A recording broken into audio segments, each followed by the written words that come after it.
In times that were tense and accusations were flying in Hollywood, 10 men fought for their rights. They were the beginning of the blacklist and what brought along the end of it. The Hollywood 10 changed the course of the blacklist, and nobody would forget who they were. Are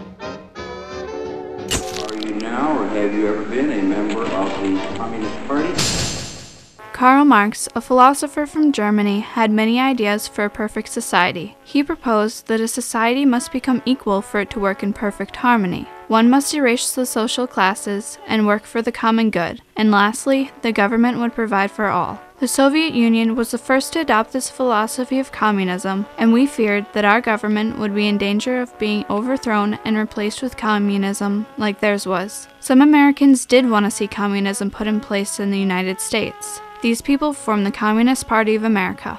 The late 40s and early 50s in America brought on many social changes. Women were becoming more prominent in the workplace. African Americans were striving for civil rights. The Cold War was causing tensions around the world, and people were adjusting to the newfound prosperity that the end of the Depression brought. Though, there was a darker aspect to these times as terror gripped the country. People believed that the communists would try to forcefully take over the government and it would become a threat to U.S. security. In reaction, the House of Representatives formed the House Un-American Activities Committee, or better known as HUAC, in 1938. This committee was formed to investigate possible threats of communism. To establish themselves, they attacked the thing that would cause the most publicity: Hollywood. J. Parnell Thomas was the leader of this committee when it first attacked Hollywood in 1947. They believed that communist propaganda was becoming an issue in Hollywood productions, and they sought to put an end to it. They also believed that if they stopped actors, directors, and other members that had large amounts of money from contributing to the communist cause, they could possibly make the organization powerless.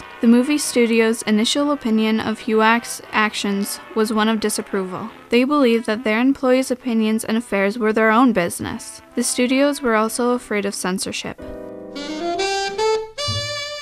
In May of 1947, HUAC summoned witnesses to Washington, D.C. for congressional hearings regarding the possible communist influence in Hollywood. These first witnesses were referred to as friendly witnesses because they cooperated with HUAC and gave names of others they believed to be in some relation to the party. These friendly witnesses most famously included Walt Disney, Ronald Reagan, and Jack Warner. Most of these witnesses came from the Motion Pictures Alliance for the Preservation of American Ideals. This organization strongly supported HUAC and wanted to remove the supposed communist influence from Hollywood.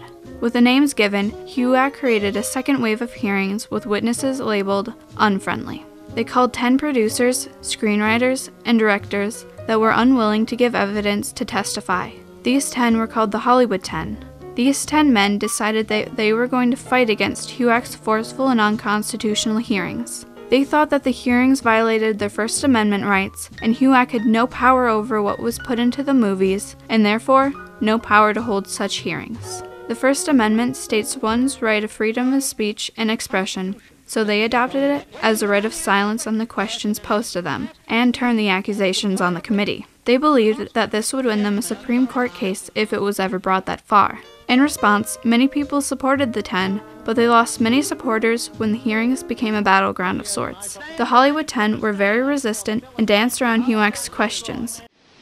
That the real purpose of this investigation... That is not...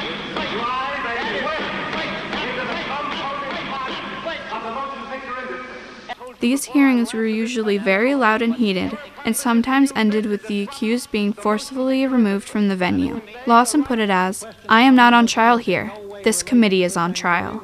Many disapproved of the unruly behavior and thought that by not answering HUAC's questions, the 10 seemed as if they had something to hide. During the November after the hearings, the 10 were found in contempt of Congress by HUAC. Because of their defiant behavior and the public's outrage, Eric Johnson, the president of the Motion Pictures Association of America, got the heads of major studios together for a meeting. There, they decided that they would fire the Hollywood 10, and they also agreed to not hire any believed communists until they cleared their names. This was called the Waldorf Statement. This Waldorf Statement can be officially cited as the very beginning of the Hollywood blacklist, and it would only grow from there. On April 19th of 1948, Trumbo and Lawson were officially charged with contempt of Congress and were sentenced to 1 year in jail and a $1,000 fine. The two made an appeal, and their case was sent to the Circuit Court of Appeals. The other 8 made an agreement with the federal government that the ruling for Trumbo and Lawson would govern their own sentence.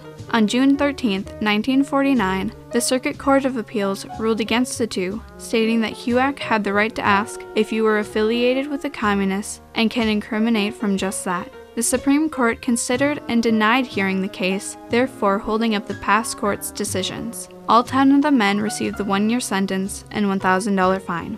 Then there was the Gray List. The American Business Consultants Group published a pamphlet called The Red Channels. The Red Channels was published in June of 1950 and contained the names of 151 believed communists. This was a gray list because the proof was vague and no information was verified. Many people were falsely put onto this pamphlet for being seen at the wrong place at the wrong time, sympathizing with trade unions, or even having a name similar to that of a communist supporter. And so there's a sense that it wasn't just these 10 or even the original 20 or so that HUAC had gone after in 47, that this is much more deeply rooted, much more prevalent, much more pervasive, and that we really need to start to dig.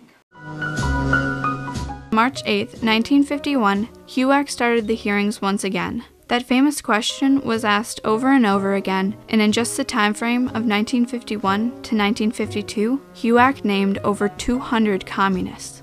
Once you were on the Red Channels or named a communist by HUAC, you could not find work. No one would employ the blacklisted artists because the studios only cared about box office numbers and having no boycotts at the movies they make. The only way to clear your name was to go before the committee, admit to your communistic crimes, and give more names. Most affected by this moved to different countries to find work, and others found work writing under pseudonyms. No matter what people chose to do, some were never quite as successful as they were before.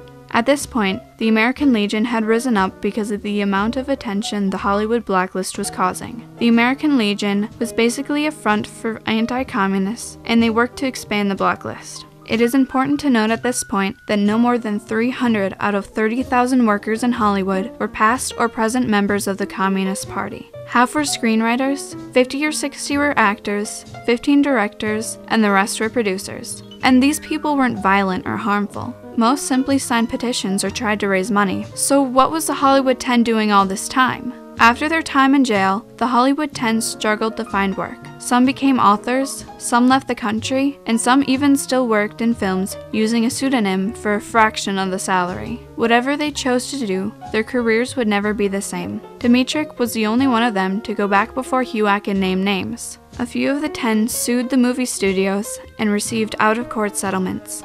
The blacklist began to wane in the late 1950s, but it certainly left its mark. Over 320 people's careers were ruined, suicides occurred, and the industry was still reeling. The blacklisted artists' careers were never the same, and even after the ordeal, they received less pay and sometimes no credit.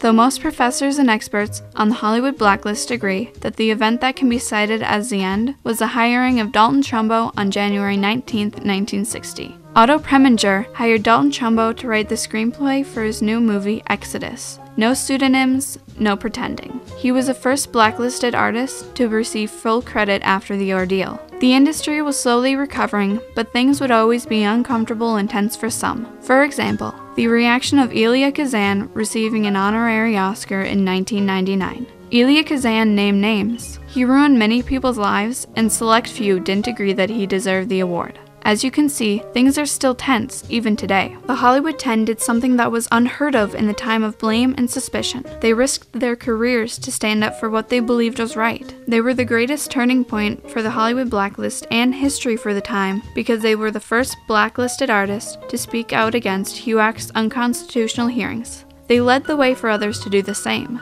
Without the 10, others may not have had the courage to challenge what HUAC was doing, and therefore, many more careers would have been destroyed. The 10 were also responsible for the ending of the blacklist, and for that, they will be as iconic in Hollywood as those little stars on the sidewalk.